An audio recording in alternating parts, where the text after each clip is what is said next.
ചാരു അവിടെ വന്ന് മഹിയോട് സംസാരിക്കുന്നു. പക്ഷേ മഹിയുടെ കണ്ണ് മായയ്ക്കു നേരെയായിരുന്നു. അവളുടെ കണ്ണുകളും ചുണ്ടുകളും എല്ലാം കണ്ട് അവൻ അവളെ തന്നെ നോക്കി നിന്നു. ചാരുവിന് മഹിയെ ഇഷ്ടമാവുന്നു. പക്ഷേ മഹിക്ക് മായയാണ് ഇഷ്ടപ്പെട്ടത്. മഹി അവിടെ നിന്ന് ഞാൻ വിളിക്കാമെന്ന് പറഞ്ഞു പോരുന്നു. മഹി മായയെ തിരിഞ്ഞും മറിഞ്ഞും നോക്കിക്കൊണ്ടേ നിന്നു. മഹി വീട്ടിലെത്തിയ ശേഷം അവൻ്റെ അച്ഛനോട് പറയുന്നു, അച്ഛാ, സേതുരാമന് മൂത്ത ഒരു മകളുണ്ട്, മായ. എനിക്ക് ആ കുട്ടിയെയാണ് ഇഷ്ടപ്പെട്ടത്. വിവാഹം കഴിക്കേണ്ടതും അവളെ തന്നെയാണ്, അല്ലാതെ ആ പരിഷ്കാരിയല്ല. ഇത് കേട്ട ബദ്രിനാഥ്, അതായത് അവൻ്റെ അച്ഛൻ, എല്ലാം നിൻ്റെ ഇഷ്ടം. ഇനി ഈ കളപ്പുരയ്ക്കൽ തറവാടിന് ഒരനന്തരാവകാശി വേണം. ജാനകിക്കും എനിക്കും ശേഷം നിന്നെ കൊണ്ടു നടക്കാനും ഈ വീട് നോക്കാനും എല്ലാം. അത് മായയാണെങ്കിൽ മായ, അല്ലെങ്കിൽ വേറൊരുത്തി. അങ്ങനെ വേറൊരുത്തിയൊന്നും വേണ്ട. ആറ്റാശ്ശേരിയിലെ മായ മതി. ഇവിടെ വേറെ ഒരുത്തിയും ഇവിടെ വാഴണ്ട. അമ്മേ, അവളെ എന്തു വില കൊടുത്തും ഇവിടെ കൊണ്ടുവരണം. അത്ര നല്ല കുട്ടിയാണവൾ.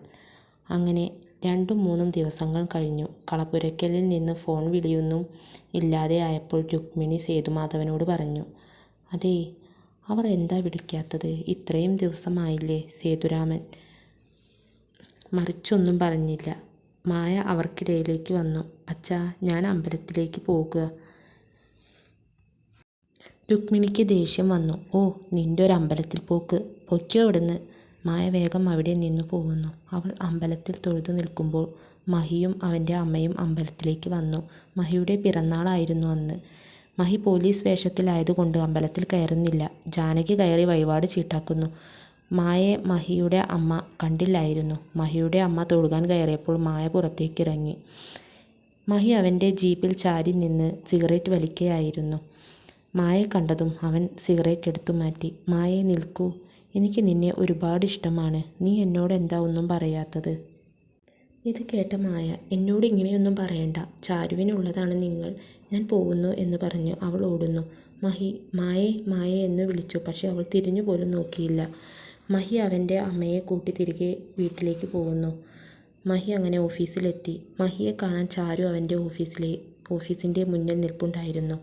അവൾ മഹിയെ കണ്ടതും വേഗം മഹിയുടെ അടുക്കലേക്ക് പോകുന്നു. മഹി അവളെ കണ്ടതും, എന്തു വേണം? ചാരു, അത് എൻ്റെ ഹൃദയം ആരോ കട്ടെടുത്തു. ഈ പരാതി പറയാൻ വേണ്ടി വന്നതാണ്.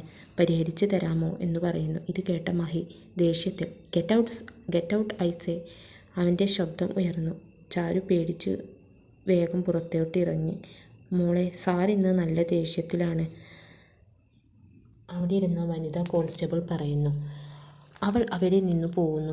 മഹി വീണ്ടും വീണ്ടും മായയെ ആലോചിക്കുന്നു. ഈ സമയം മഹിയുടെ അച്ഛനും അമ്മയും മായയുടെ വീട്ടിൽ വിവാഹത്തെക്കുറിച്ച് പറയാനും ഒരു തീരുമാനം എടുക്കാനും എത്തിയിട്ടുണ്ടായിരുന്നു. രുക്മിണി ഇവരുടെ ആവശ്യങ്ങൾ കേട്ട് ദേഷ്യത്തോടെ പറയുന്നു, എൻ്റെ മോളുമായല്ലേ കല്യാണം ഉറപ്പിച്ചത്. ഇപ്പോൾ എന്താ ഓരോ തീരുമാനങ്ങൾ? ഞങ്ങൾക്കിത് അംഗീകരിക്കാൻ ബുദ്ധിമുട്ടാണ്. മായ ഇപ്പോൾ വിവാഹം കഴിച്ചു കൊടുക്കുന്നില്ല.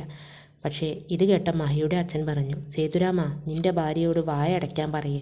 വിവാഹം എൻ്റെ മോനും നിൻ്റെ മോളുമായിട്ടാണ്, അല്ലാതെ. രുക്മിണി ഒന്നും പറയുന്നില്ല. അവൾ അകത്തുപോയി മായയെ ഒരുപാട് ചീത്ത പറയുന്നു.